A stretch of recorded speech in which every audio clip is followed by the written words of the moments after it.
Assalamualaikum warahmatullahi wabarakatuh. Alhamdulillah, alhamdulillahi rabbil alamin. Alhamdulillahi wa kafa ala habibina Muhammadinil Mustafa ahla sidiki wal wafa. Hadirin yang dimuliakan oleh Allah Subhanahu wa taala, pertama sekali tak bosannya marilah kita banyak mengucapkan rasa syukur kita kepada Allah Subhanahu wa taala. Semakin banyak kita bersyukur, nikmat akan semakin bertambah. Di dalam hadis Nabi sallallahu alaihi wasallam sabdakan, "Man lam yashkur 'alal qalil, lam yashkur 'alal katsir." Barang siapa yang tidak bersyukur dengan nikmat yang sedikit, maka dia tidak akan bersyukur dengan nikmat yang banyak. Dan di dalam hadis yang lain Nabi sallallahu alaihi wasallam juga sabdakan, "Man lam yashkurin nas, lam yashkurillah." Barang siapa yang tidak bersyukur kepada manusia, maka dia juga tidak bersyukur kepada Allah Subhanahu wa taala. Hadirin yang dimuliakan oleh Allah Subhanahu wa taala. Perintah salat adalah sebuah perintah yang pertama kali Allah Subhanahu wa taala turunkan kepada baginda Rasulullah sallallahu alaihi wasallam. Dan di dalam rukun Islam termasuk rukun yang diurutkan setelah mengucapkan dua kalimat syahadat adalah mendirikan salat. Setelah mendirikan salat baru membayar zakat, sampai seterusnya. Jadi perintah salat ini adalah perintah yang urutannya nomor 2 setelah kita mengucapkan dua kalimat syahadat.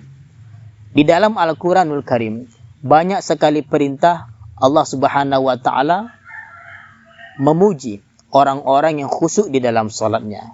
Contohnya di dalam Al-Quran Allah berfirman, "Qad aflahal mu'minun alladzina hum fi salatihim khashi'un." Qad aflahal mu'minun, kata Allah, sungguh beruntung orang-orang yang beriman. Siapakah mereka yang beruntung? Alladzina hum fi salatihim khashi'un. Merekalah orang-orang yang khusyuk di dalam salatnya. Khusyuk di dalam salat memang sangat sulit sekali kita dapatkan. Beda halnya dengan para sahabat Nabi. Kalau para sahabat Nabi, mereka rata-rata khusyuk di dalam salatnya. Bahkan kisah yang masyhur yang kita dengar dari Sayyidina Ali radhiyallahu anhu, di saat beliau perang, betisnya terkena panah, tembus sampai ke tulang keringnya. Lalu tabib menyarankan, "Wahai Ali, ini panah nggak bisa ditarik. Tetapi panah ini kalau mau lepas harus didorong ke depan baru bisa keluar." Maka Sayyidina Ali mengatakan, kalau memang begitu, begini saja kata Sayyidina Ali, ini panah cabut saja ketika aku sedang sholat. Singkat cerita, Sayyidina Ali radhiyallahu anhu, beliau melaksanakan sholat sunnah 2 rakaat. Ketika di saat beliau sedang khusyuk di dalam sholatnya, maka panah ini ditarik oleh tabib dengan pelan-pelan sampai panah ini keluar dari betisnya, darah bercucuran, dan Sayyidina Ali pun masih tenang melaksanakan sholat. Ini baru namanya yang dikatakan khusyuk di dalam sholatnya. Begitu pula di zaman salah seorang keturunan baginda Rasulullah sallallahu alaihi wasallam bernama Ali Zainal Abidin. Salah seorang keturunan Rasulullah yang mana sholat malamnya itu saja 1000 rakaat banyaknya. Subhanallah. Ali Zainal Abidin, ketika beliau sedang sholat di dalam rumahnya, maka ada musibah yang datang. Rumahnya terbakar. Sampai orang-orang yang ada di sampingnya menyiram. Sibuk menyiram untuk memadamkan apinya. Tetapi di dalam rumah ini Ali Zainal Abidin beliau sedang sholat dengan tenang. Tidak terasa kalau rumahnya sedang terbakar. Setelah rumahnya selesai disiram, maka orang-orang masuk ingin melihat isinya, dan dilihat Ali Zainal Abidin sedang khusyuk melaksanakan sholatnya dengan tenang. Lalu setelah salam, "Assalamualaikum warahmatullah, Assalamualaikum warahmatullah," Ali Zainal Abidin bertanya, "Ada apa kalian kemari?" Orang-orang pun pada heran, "Wahai Syekh, apakah engkau tidak tahu bahwasanya rumahmu baru terbakar? Baru kami siram." Maka Ali Zainal Abidin mengatakan, "Aku tidak terasa panasnya api dunia ini. Karena ketika aku sedang sholat, aku memikirkan panasnya api neraka." Subhanallah. Ini adalah makomnya mereka yang sampai khusyuknya setaraf seperti itu. Tidak terkesan dengan suasana dan keadaan. Beda dengan sholat kita. Kalau salat kita ini kadang-kadang banyak menghayal, banyak ngelamun, terkadang ada gigitan nyamuk sedikit saja kita sudah goyang-goyang. Tapi ini tidak jadi masalah. Yang penting kita masih mau sholat. Di dalam Al-Quran memang ada satu ayat Allah mengatakan, fawailul lil musallin alladzina hum an sholatihim sahun. Celakalah bagi orang-orang yang sholat. Siapakah mereka yang celaka? Mereka yang lalai dari sholatnya. Banyak orang salah memahami tafsir daripada ayat ini. Ada orang mengatakan, wahai hadirin, kita kalau sholat nggak boleh menghayal. Nanti kalau menghayal kita celaka.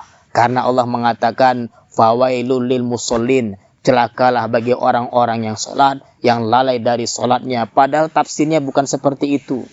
Lihat baik-baik ayat ini. Alladzina hum an sholatihim sahun. Orang-orang yang lalai dari sholatnya. Allah tidak mengatakan alladzina hum fi sholatihim sahun. Allah tidak mengatakan orang-orang yang lalai di dalam sholatnya. Kan berbeda artinya. Lalai dari sholat dengan lalai di dalam sholat itu berbeda. Di dalam ayat ini Allah mengatakan alladzina hum an sholatihim sahun. Orang-orang yang lalai dari sholatnya. Ibnu Abbas mentafsirkan, maksud lalai dari sholatnya itu adalah tidak mau sholat. Makanya alhamdulillah, walaupun kita sholat pikiran menghayal kemana-mana, itu masih mending kata orang daripada kita kemana-mana tapi tidak sholat. Coba kalau seandainya Allah mengatakan, alladzina hum fi sholatihim sahun. Orang-orang yang lalai di dalam sholatnya, maka kita celaka semua. Apalagi di zaman sekarang ini, payah mau mencari khusyuk di dalam sholat. Kadang-kadang ketika mau sholat dengar musik, ketika mau sholat dengar bermacam-macam suara, payah sekali. Tetapi alhamdulillah, dengan rahmatnya Allah subhanahu wa ta'ala, di dalam ayat ini Allah subhanahu wa ta'ala hanya mengatakan, alladzina hum an sholatihim sahun. Orang-orang yang lalai dari sholatnya. Apa arti lalai dari sholatnya? Yaitu tidak mau sholat. Hadirin yang dimuliakan oleh Allah subhanahu wa ta'ala. Beginilah yang namanya tafsir Al-Quran. Kita penting belajar ilmu bahasa Arab. Karena di dalam bahasa Arab itu beda satu tasdid saja artinya sudah beda. Iyyaka na'budu wa iyyaka nasta'in. Itu artinya hanya kepada engkaulah kami menyembah dan hanya kepada engkaulah kami memohon pertolongan. Kalau kita buang tasdidnya, kita membaca iyyaka na'budu wa iyyaka nasta'in. Itu artinya kami menyembah matahari. Bayangkan, gara-gara satu tasdid saja artinya beda. Padahal tulisannya sama, alif, ya, alif, kaf. Tetapi beda tasdid artinya berubah total. Makanya membaca Al-Fatihah itu nggak boleh salah di dalam sholat. Panjang pendeknya harus pas, tasdidnya harus pas, jumlah hurufnya harus pas. Ulama kita di dalam kitab fikih mengatakan jumlah huruf di dalam Al-Fatihah ada 156 huruf dan jumlah ayat di dalam Al-Fatihah ada sekitar 7 ayat. Hadirin yang dimuliakan oleh Allah Subhanahu wa taala, jadi kita yang masih belum khusyuk di dalam sholatnya, tidak apa-apa. Kita latihan. Terus. Mudah-mudahan sedikit demi sedikit Allah subhanahu wa ta'ala masukkan sifat khusyuk di dalam sholat kita. Amin ya rabbal alamin. Mungkin sampai di sinilah sedikit tausiah. Mudah-mudahan ada manfaatnya. Wabillahi taufiq wal hidayah. Assalamualaikum warahmatullahi wabarakatuh.